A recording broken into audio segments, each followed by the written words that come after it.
Hello, my pretties. Haley here, letting you know that Autumn and I will be taking a break for the holidays. We'll be back after the new year.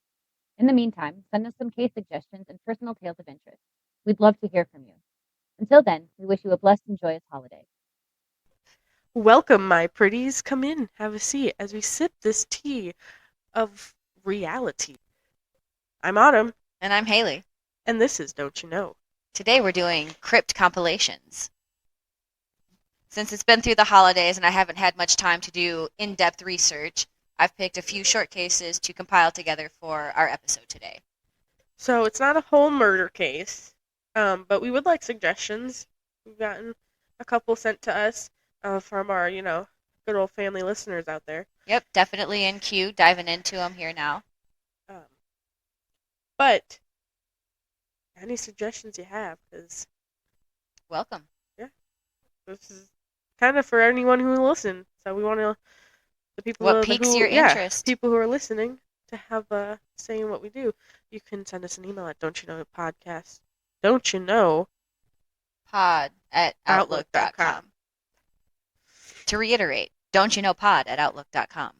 Send us an email. Do it. Whether it be your own personal story or just a case that you would like to hear us cover. Or say hi. Yeah, have a shout out. Yeah, leave We'll us do your shout name outs. and Have fun with it. yeah, leave your name and then maybe the state if you're Just be comfortable. like, you guys talk too much. True. That's true. You're always off topic. So yeah, like Haley said, it's a whole bunch of mini stories. If you have any mini stories you want to learn more about, like the origin of Bigfoot or some weird shit like aliens, I'm sure she could find something on it. I can find something on anything. And maybe we'll make it like a every now and then type of compilation thing. Yeah. All right, so let's dive right in. Our first story is about true crime's biggest fan, Jung Yoo-Jung. That's a name. Yes, she is a South Korean 23-year-old female, or 23-year-old woman. I don't want to say female. Not much is known about Yoo-Jung's early life, but what we do know is that when she was just 1 year old, she was abandoned by her mother. Oh. She was left to be raised by her father, who in turn ran off when she was 6 years old, leaving her with her grandmother. Damn. Yeah, I don't know if it was her maternal grandmother, paternal grandmother. Like I said, information's kind of scarce. It must have been a quiet and lonely life for Yoo-Jung or especially after her grandmother passed away when she had graduated high school. For the next 5 years, Yoo-Jung lived in isolation, saying to have become a fan of true crime. In May of 2023, Yoo-Jung began posing as a parent, looking for a tutor to help with her daughter's English lessons. She used the Everytime app as her hunting grounds. She would reach out to female tutors, asking a series of questions so she could get a feel of someone who wouldn't be missed. Questions such as, do they have roommates, partners, friends, or family that they see regularly? She was looking for the perfect victim, a lonely woman that she could overpower. And how old was she? She was only 23. Oh, it's intense thoughts for a 23-year-old, but okay. Yeah, I mean, she had a lot of time to think if she didn't really get out. I guess. Sitting for 5 years by herself. I guess that might be her identification with love, if you think about it, because everybody she ever loved just left her. Yeah. Somehow just left her to her own devices. It sounds a little crazy kooky to us, but to her, that's just someone she wants to love. Or she's just crazy, which is also an option. She's a little bit crazy. Bitches do be crazy. She is, because she found one such woman in June of 2023. They made plans for Yoo-Jung's daughter to visit the tutor's apartment for English lessons. Of course, this was phase 2 of the ruse. Instead of the expected freshman student, it was Yoo-Jung who knocked on the apartment door of the tutor. I keep saying the tutor because of privacy laws in South Korea. Very little information is released about victims of crimes. Yeah. So we don't know her name. We don't know much more than that she was a young university student that was the unfortunate target of this lonely psychopath's scheme. Sounds like it. Immediately after the tutor opened the door to Yoo-Jung, who was dressed in a school uniform, Yoo-Jung began stabbing her.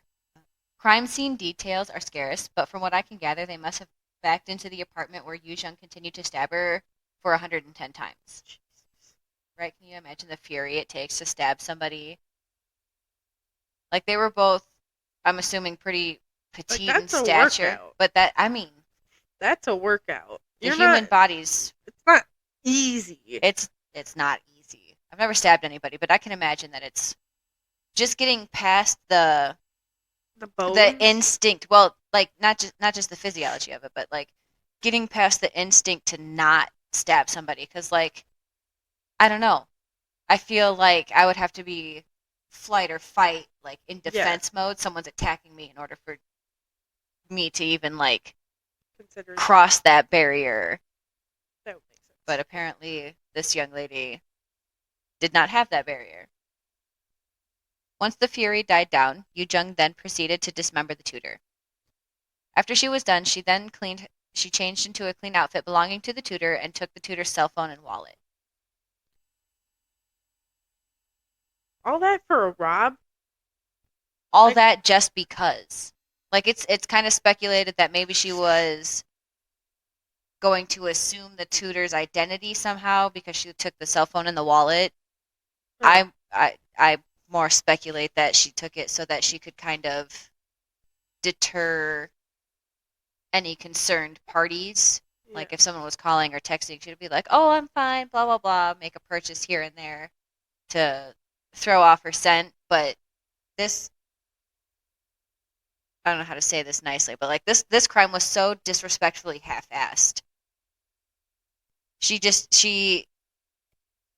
It was concocted in bits and pieces. It's absolutely fucked up. Okay. The absolute unnecessary events. I don't know. I mean, all murder's unnecessary, but that is. If you're gonna fucking do it right. But no. As a self-proclaimed fan of true crime, that was not the way to do it. It's not the way to do it. She didn't avoid CCTV footage. Knowing that it's do that? Right? And Korea is flushed with CCTV footage. Exactly. So I'm like, you're just right out there in the open, using your own, cash funds. That must not have been a caring reason. Like, she knew she was going to get caught, whatever. She just needed to do this. Needed to do this to alleviate whatever something fantasy black hole was inside of her. I don't know.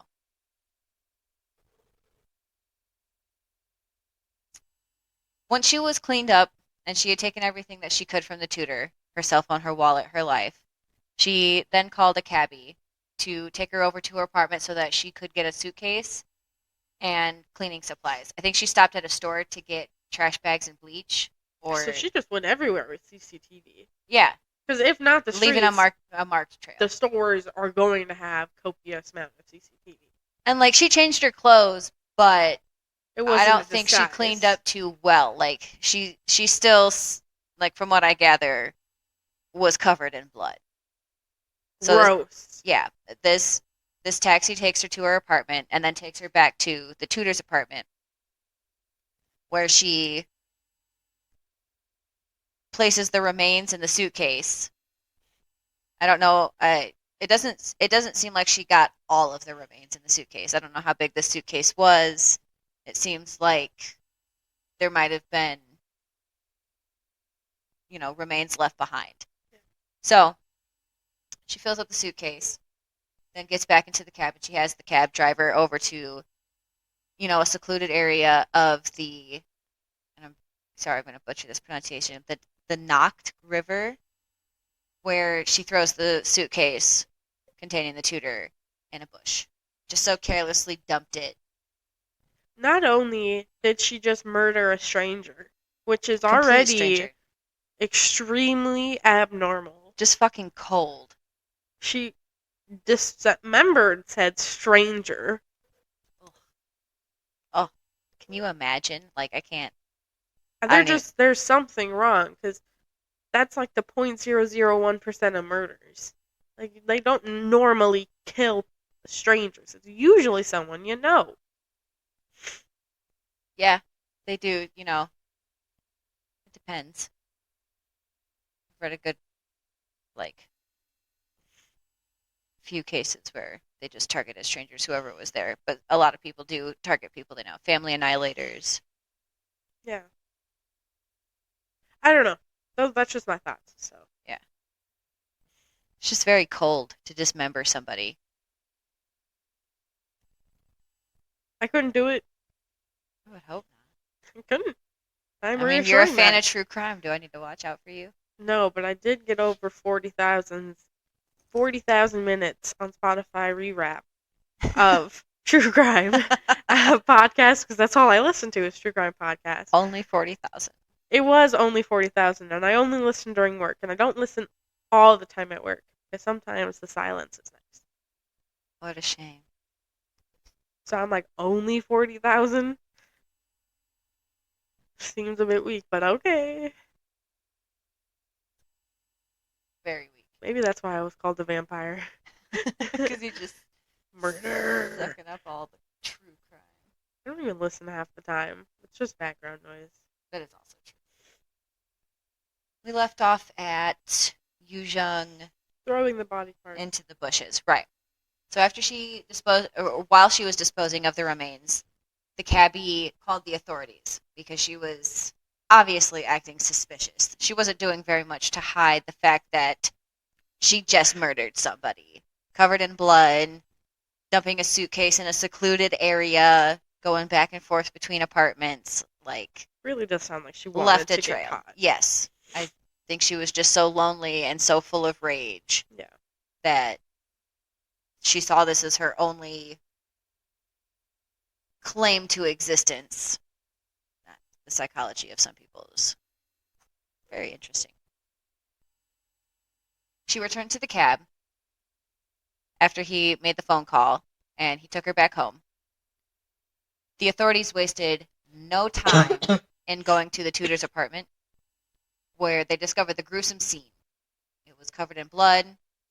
Like I said, crime scene details are actually pretty scarce, but you can imagine. Yeah, it Like I doesn't sound said. like she took too much care and strategic with just No, disposing of said body. it was very obvious that somebody was murdered in that apartment.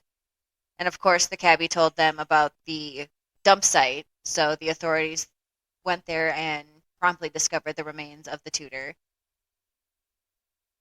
He also gave them the location of her apartment, so they wasted no time. The following day, they went to her, and she was immediately arrested for being a suspect in the murder of the tutor. I can't believe it took that long to arrest her the next morning. Well, that was just gathering all of the evidence and inspecting the scene, talking to the cabbie as a witness.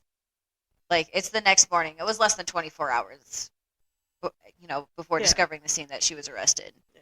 They wasted no time. During her interrogation, when she was asked, why did you pose as a student and kill this tutor, she said, well, it was an accident because we had gotten into an argument and it just happened. An argument. An argument, like bullshit. And they also thought it was bullshit because they didn't buy that. They started poking holes in her story. She couldn't keep it straight. They eventually found out, that she was using the Everytime app. She gave, they got the password and the access and saw that she had been messaging different tutors for months. Like I said, scoping out, who lived alone, who had roommates, who was the perfect victim. And unfortunately, she settled on this tutor. It's also said that during her interrogation, she called her father. I don't know if this was before or after the murder, but she threatened to kill him because of all of the rage she felt inside by being abandoned by him and him never reaching out over the course of, nearly 20 years. Her entire life just... Definitely sounds like a psychotic break. Yeah. So much isolation just being... I'm not a doctor. That's just my opinion. This isn't for earnest and speculation. True opinion of some armchair detectives. Not even armchair detectives. Who just listened to 40,000 hours or minutes of true crime on Spotify. So calm down, okay? We keep it going. That's like over 300 days, so... I'll take your word for it because I'm not doing the math on I'm that. not either. Yoo-Jung, pardon, also wasn't doing the math on that because, like I said, she half-assed this crime. The cops had no problem finding her on the CCTV footage, the debit receipts. It was amateur planning, thank the gods, because she needed to be remanded. She was obviously, her mental stability was evaluated, and they found her competent to stand trial. That she knew that what she was doing was wrong, which was evident in her trying to cover up the crime, regardless of how poor of a job she did. So she was put on trial, where she was promptly convicted. And then reading about the sentencing, I was a little confused because it said that she was sentenced to life in prison, but that she also had to wear an electronic monitor. So I don't They know. might just be that strict. For 30 years. Yeah, like I said, not a whole lot of information out there.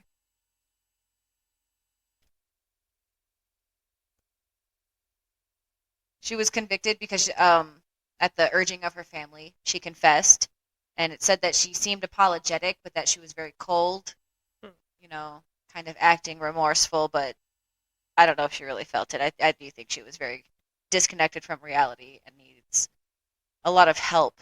Yeah. And I do think she's at risk of offending again. Yeah. I would. If she had gotten away with it. If she had put some more thought into her planning. But thank goodness she was caught. Yes, obviously. Like I said, there was some speculation that she meant to assume the tutor's identity because she was a young, independent woman who seemed to have it all. Or it could be that she just simply wanted to. She wanted to feel what it was like to take the life of another human being in a cold and awful way. So that was the case of Jung Yoo-Jung. If you have any more information, don't be shy. Leave us a comment on our Instagram. Send us an email at don'tyouknowpod@outlook.com. Come visit us on our website on, what the fuck is it? don'tyouknowpod.com. You set that one up, homie. I don't know. I don't know. There's also a Mastodon account that I'm trying to figure out. Dude, we're on everything, and if we're not on it, we'll try to get on it. We're getting there. I made a TikTok, Except but Facebook. We're not going on Facebook. Sorry, but yeah, Facebook and Twitter is kind of like dead zones. But other shit, woo, yeah, we're there. we'll figure it out. All right, that was the case of Jung Yoo-Jung, true crime fan turned murderer. I hope we don't have to worry about any of you fellow fans out there dreaming and scheming of murder in the first degree. Jokes aside, if you're lonely and are dealing with thoughts of suicide or murder or anything of the like, please reach out to someone you know before it's too late. Because we don't want to cover your case on the podcast. Yeah, we don't. Not if you're the star We'd of the rather show. hear a story that you wrote. Sorry, a story that you wrote. Oh yeah, like a fictional story? Dude, Shit, anything. send that shit in too. A story that happened in your life. A story that you made up. Any type of story. Yeah. We'll read it out. We're just sitting here in the garage fucking chilling, talking to y'all. Right? Just a hangout session that we would normally do. Right, come have some tea with us. Put a little whiskey in it. If you like. Or just have plain water. If you like true crime and whiskey, and sitting in the garage. With your water. And your sister. And the dog. And the marrow. And the dogs. Alright. I'm done, and I'm on to the next one. The Thanksgiving Massacre of November 1980. Thank goodness Thanksgiving passed already. It would have been spooked. Would have been spooked. Is it a repeat? No.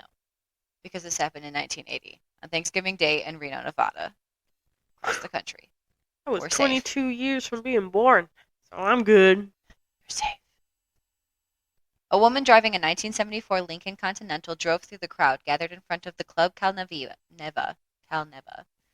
building to watch the holiday parade. The car drove at 40 miles per hour through the patrons, killing 6 and injuring 23 others, barreling down the road before being stopped by the traffic on 6th Street. Stopped specifically by a couple who drove in front of her to halt the rampage. The driver of this vehicle turned weapon was Priscilla Ford. They promptly removed her from the Lincoln and arrested her. They gave her a breathalyzer test where she blew a .156 blood alcohol content. Dang. That's many times over the legal limit of .08. Yeah, it is. As she was being arrested, she asked how many people she had killed, and when she was told, she replied with good. Damn. Don't sugarcoat your feelings there. No, this is a wild ride. It's kind of sad, actually. Priscilla Ford was 51 at the time of the attack. Who was she before becoming a mass murderer on Thanksgiving Day? Priscilla Ford was born February 29th in 1929 in Berrien Spring, Michigan. Not much is known about her early life, but we can infer that it couldn't have been all sunshine and roses, as it was both right before the Great Depression and then followed by so many wars and civil rights movements. Priscilla was African American, and early America, even in the North, wasn't the fondest of its melanin-rich citizens. Despite the hardships Priscilla undoubtedly faced, she went on to graduate high school and become the first black teacher in her area, though she was deemed slightly underqualified. Maybe that was due to lack of formal training or lack of funding for higher education, because it is claimed that she had an IQ of 139, which is 1 point below genius level. She was smart. She was smart. She was smart and calculated. Skepticism turned to admiration when she demonstrated how well she did with the children in 1929. Priscilla would go on to marry twice and have 3 children. I was unable to find the names of either husband, which is a shame because she shot her second husband and herself in a failed murder-suicide. She claimed that it was in self-defense and that he was abusive. Another shameless plug. If you know any more about Priscilla's husbands, please leave a comment on don'tyouknowpod.com. Or if you know how to find the best sites for marriage and death certificates, so I could get pointed in the right direction of research.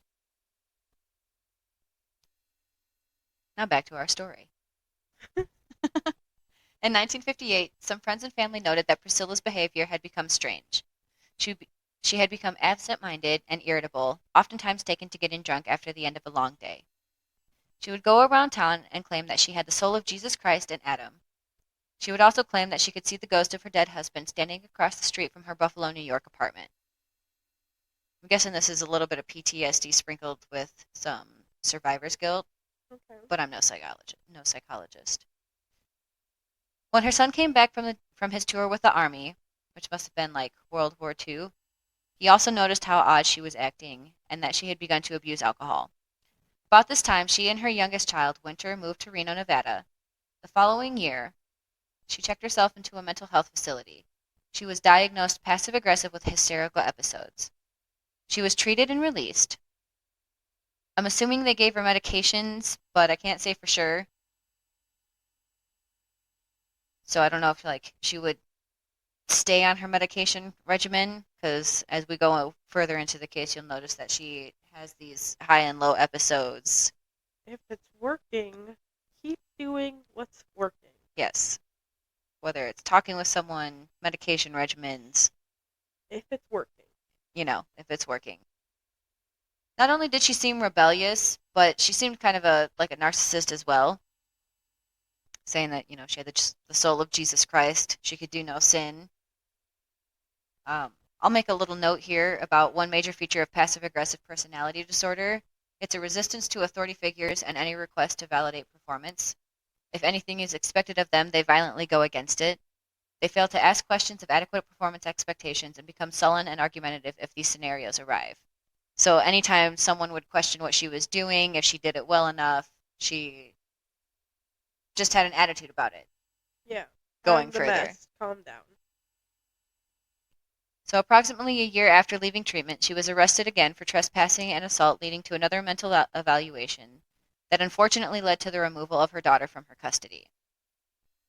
Of course, Priscilla didn't take this well, but she did her best to work the system and get her daughter back.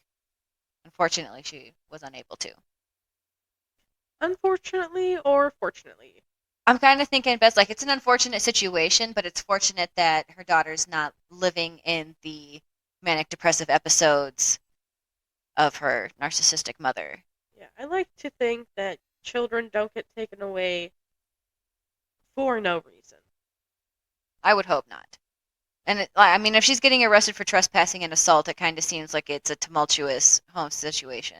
I can't imagine it was the safest. Is in 1978, Priscilla was in Blackfoot, Idaho, where she was being treated for her mental health. The following year, in 1979, she was returned to Buffalo, New York, where she continued treatment and was diagnosed as paranoid schizophrenic. After this, she moves to Maine, and in 1980, she is seeking assistance from a lawyer so she can regain custody of her daughter. She is alleged to have stated that if they didn't help her, she would drive across the state and kill everyone she encountered along the way. Okay. Manic. Making threats that she would later follow through on. She warned. They should have kept her in a mental health facility. It's her responsibility to continue medication or therapy or whatever it is Absolutely. after the fact. So I don't even think this is necessarily a system failure, which I do see in so many different cases. Like sometimes, like, why didn't you just keep them in jail? Like, Yeah. they were obviously a fucking sick motherfucker. Just keep them locked up and then you let them go. Whatever. In this case, they did what they're like, okay, here, these are the medications you need to take. This is, anger management classes, blah, blah, blah, blah, blah. Hopefully that's what they were doing, and she just wasn't following through on what she needed to do. Right.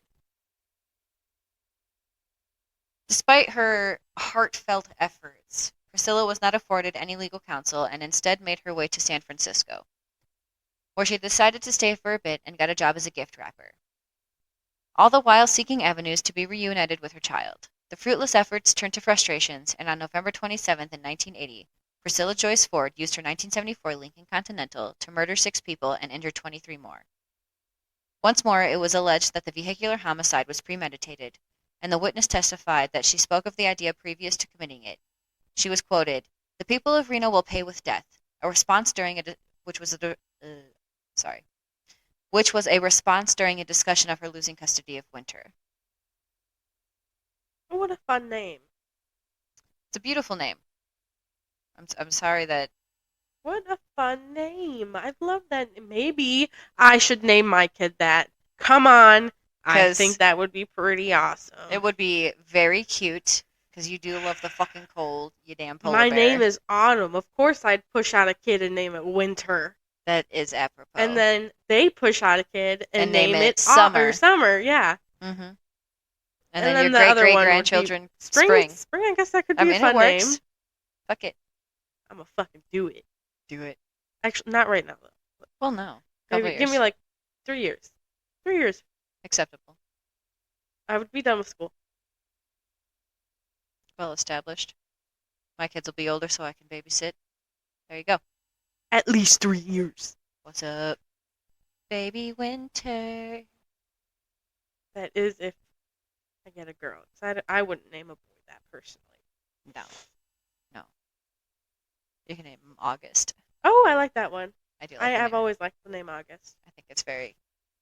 I don't know. I like I went it. to a school with a girl named August, and she unfortunately took her own life. Oh. So that was really sad. R.I.P. August. I didn't know her very well, but obviously I don't wish death on anyone. Peace on your soul, baby girl. Yeah. She's very beautiful. Anyway, you know who also died? 6 people who were murdered by Priscilla Ford as she sped down the crowded sidewalk. One woman was splayed across the herd. One woman was splayed across the hood of her car. Among her victims, the deceased are Iva Britton, who was 80 and lived in Reno, Jolene Cranmer, who was 20 of Horseheads, New York, John Koshella, who was 60 of Reno, Paul Nitzel, who was 73 of Sunnyvale, California, and Josephine Starkey, who was 50 of Sparks, Nevada. Each one of these names was a life taken, a loved one stolen from their families, a tragedy. May they rest in peace. R.I.P. everybody. Look both ways before crossing the road. Yes. Practice proper road safety. But also, don't not listen to crazy people. She warned. She was said, a firecracker she going said, off. if I don't get my kids, this is what I'm going to do. Take her seriously. But, like... But then she didn't continue, and then her thoughts came right back, and then bada bing, bada boom. You don't see a whole lot of people who follow through with such threats. A lot of people are full of hot air and shit. But there are a few fucking weird. I'm telling you, that 0.001%, that actually is just like, what the fuck? Like, are you wired wrong? What happened? That's not how we think here. You're all right. She was found to be competent to stand trial despite her history of mental illness. After treatment, she was found guilty and sentenced to death via the gas chamber, which was changed to lethal injection due to changing of the laws in 1983. Through appeals and stays of execution, she lived until 75, when she died of emphysema caused by being a heavy lifetime smoker in 2004. 83 is when they changed to 75. Oh yeah, 83 is when they changed it to that you couldn't get gassed anymore.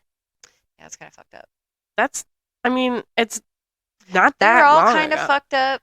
I mean, there's people that say even death by lethal injection isn't humane, that it's not painless, and like...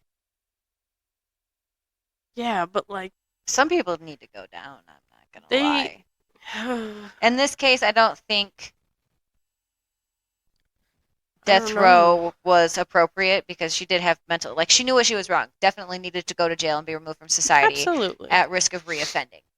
No lie. But I am a little glad that she got to live until 75. I don't know. Like I said, it's a very sad case. It's a hot debate, and I can see both sides. Call me fucked up, but I do empathize a little bit. Well, I can see both sides. Yeah, definitely needs the punishment. Like, absolutely. You killed 6 people and injured 20-something more. But I would be just fine if she spent it in a mental facility as if she did on... Instead of jail. Yeah. Yeah, wherever she can get her meds and therapy. Yeah. But then there's this quote of hers that makes you really unrelatable. The more dead, the better. I deliberately planned to get as many as possible. A Lincoln Continental can do a lot of damage, can't it? I'm a New York teacher. I am tired of life. I want attention. I'm sick of problems. In June 1980, a voice told me to drive through a crowd and kill as many as possible. Another voice said she's too much of a lady to do it. Sounds like another psychotic break. Yeah. I'm like, oh, poor. Again, not a therapist, so I'm not diagnosing. That's just... It sounds like there's a there is a disconnect. Disconnect from reality. Like, who wants to kill... I don't know. That is not a quote-unquote normal thought. No. I don't drive through my car. I mean, like, I got those... There's intrusive thoughts, but they're intrusive. I was going to say, I've got the normal intrusive She acted on her intrusive thoughts, like, which isn't quote-unquote normal. No, you don't. You don't drive into the tree. You not on purpose if you want to pay those bills. That's a normal intrusive thought. Yeah. If I just skip today, or if I just slide on that banana peel. What if I ran the red light? That was the case of Priscilla Ford in the Thanksgiving Day Massacre of 1980.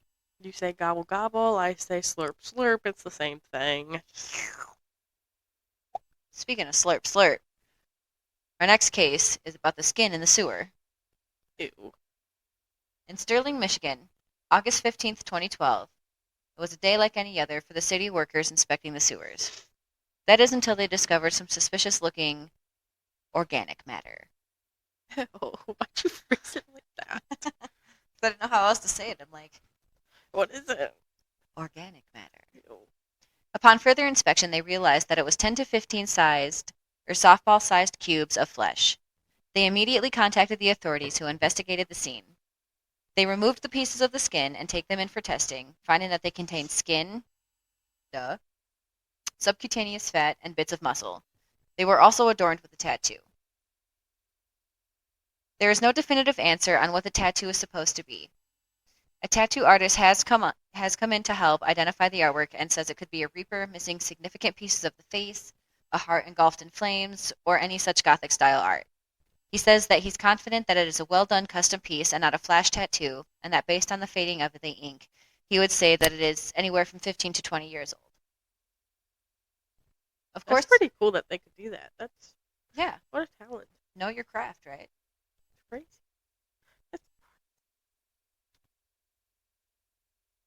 Of course, authorities ran DNA through CODIS, which is the combined DNA index system, and there were no matches. The best they can discern is that it is a woman, likely Caucasian, heavy-set, and anywhere between the ages of 30 and 55, likely closer to the latter.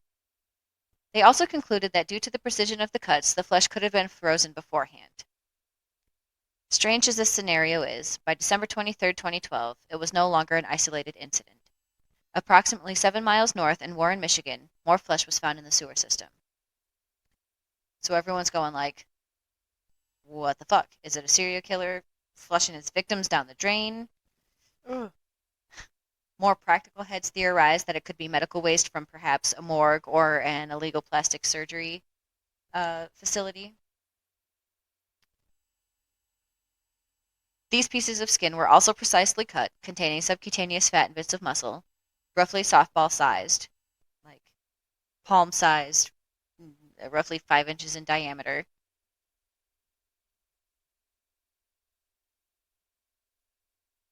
The sewers service 800,000 residents of Macomb County, so it's nearly impossible to pinpoint where exactly they came from. And I know what you're thinking. I had the same idea. I was like, why couldn't they have disposed of the remains in a storm drain? After all, small frozen pieces of meat wouldn't be too hard to conceal on a dark night, but storm drains aren't connected to the sewers. They let the runoff into the nearest body of water. So there's a fun fact for you if you didn't know that. I did not know that. Again, the forensics came back with woman, likely Caucasian, no hits in CODIS. These samples were sans tattoo, so they had even less to go on. In both cases, they uploaded pictures and relevant information into NAMUS, which is the National Missing and Unidentified Persons System. Nothing came of either case, letting them go as cold as the grave. Oh, that's crazy. Until September 23rd in 2013. Which You is dirty dog, you. Which is when a third set of fleshy remains were found in the sewer system. We know even less about these samples, only that they were covered in coarse dark brown hair and were Caucasian. There's no information on what gender it could have been. All 3 sets of remains have their own profiles in NAMUS. They were all precisely cut, roughly the same size, and likely all from Caucasian women. If you go out, you can see pictures. They're not particularly gruesome, but it's still really weird to be like, that's human flesh, Yeah, but we don't know who it belongs to. Like, why? Why is it in the sewer? Yeah. That's the thing. Like, who put it there? it's so disrespectful. Yeah.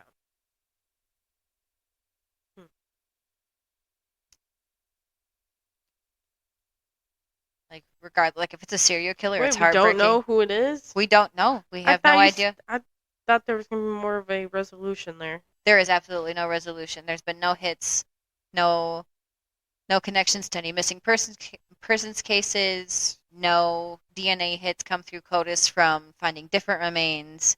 It's a complete mystery.